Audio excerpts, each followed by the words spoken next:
دوستو، تاریخ کبھی مرتی نہیں، وہ صرف خاموش ہو جاتی ہے۔ ذرا تصور کیجئے، آج سے 1300 سال پہلے ملتان کی سرزمین جنگ کی لپیٹ میں ہے۔ فضا میں تلواروں کی جھنکار گونج رہی ہے، گھوڑوں کے ٹاپوں سے زمین لرز رہی ہے، ہر طرف نعرہ تکبیر بلند ہو رہا ہے۔ پھر جنگ ختم ہو جاتی ہے، لیکن 6 ایسے بہادر مجاہد ہیں جو کبھی اپنے گھروں کو واپس نہیں لوٹتے۔ انہیں اس سرزمین میں دفن کر دیا جاتا ہے۔ صدیاں گزر جاتی ہیں، حکمران بدل جاتے ہیں، شہر بدل جاتا ہے، لیکن وہ 6 قبریں آج بھی خاموشی سے اپنے اندر ایک داستان چھپائے کھڑی ہیں۔ آخر یہ 6 قبریں کس کی ہیں؟ السلام علیکم دوستو، اگر آپ ہمارے چینل پی کے ملتان ولاگ پر نئے ہیں تو ابھی ہمارے چینل کو سبسکرائب کریں، بیل آئیکن کو ضرور دبائیں اور ویڈیو کو آخر تک لازماً دیکھیں، کیونکہ آج ہم آپ کو ملتان کے ایک ایسے تاریخی مقام پر لے کر آئے ہیں جس کے بارے میں مقامی لوگوں کی روایت شاید آپ نے کبھی پہلے نہ سنی ہو۔ میں ہوں آپ کا میزبان اعجاز حسین۔ آئیے چلتے ہیں اس پراسرار مقام کی طرف۔ دوستو، اس وقت ہم ملتان میں کوکا کولا فیکٹری کے سامنے ریلوے لائن کے قریب موجود ہیں۔ یہ جگہ بظاہر عام سی دکھائی دیتی ہے، لیکن مقامی لوگوں کے نزدیک اس کی اہمیت بہت زیادہ ہے۔ یہاں موجود ہیں 6 قدیم قبریں۔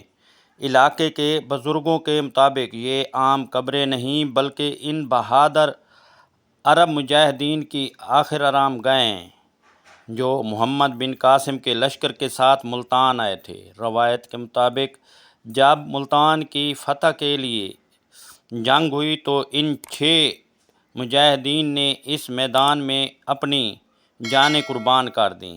بعد ازاں انہیں اس مقام پر سپرد خاک کر دیا گیا۔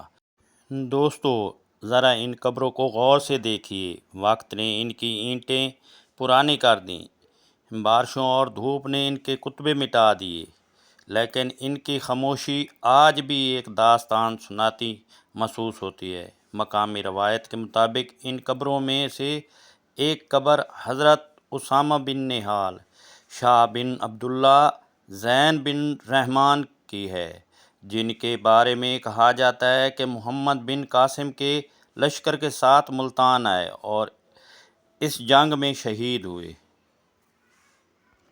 دوستو، اب بڑھتے ہیں ان 3 سپہ سالار کی طرف اور ہم آپ کو وہ دکھاتے ہیں۔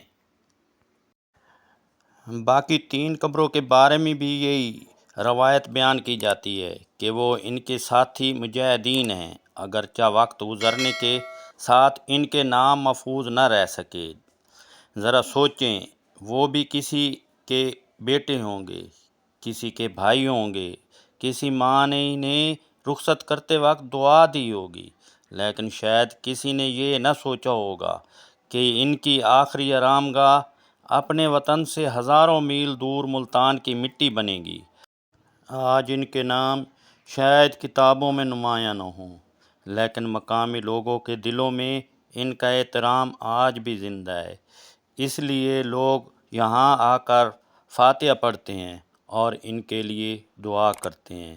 دوستو، تاریخ صرف وہ نہیں جو کتابوں میں لکھی جاتی ہے، تاریخ وہ بھی ہوتی ہے جو لوگوں کے سینوں میں نسل در نسل محفوظ رہتی ہے۔ یہ مقام بھی ایسی ہی ایک روایت اپنے اندر سموئے ہوئے ہے۔ اگر آپ کبھی ملتان آئیں تو کوکا کولا فیکٹری کے سامنے ریلوے لائن کے قریب اس مقام پر ضرور آئیں، فاتحہ پڑھیں اور اس تاریخی روایت کو اپنی آنکھوں سے دیکھیں۔ اگر آپ کو اس مقام کے بارے میں مزید معلومات معلوم ہیں یا آپ کے بزرگوں نے اس کے بارے میں کوئی روایت سنی ہے تو کمنٹس میں ضرور لکھیں۔ ہو سکتا ہے آپ کی ایک معلومات اس تاریخ کے کسی گمشدہ باب کو سمجھنے میں مدد دے۔ دوستو، اگر ویڈیو پسند آئی ہو تو لائک کریں، دوستوں کو شیئر کریں اور پی کے ملتان ولاگ کو سبسکرائب کرنا نہ بھولیے۔ میں ہوں آپ کا میزبان اعجاز حسین۔ اگلی ویڈیو میں پھر ملیں گے ملتان کی ایک اور پوشیدہ طریق کے ساتھ۔ اللہ حافظ۔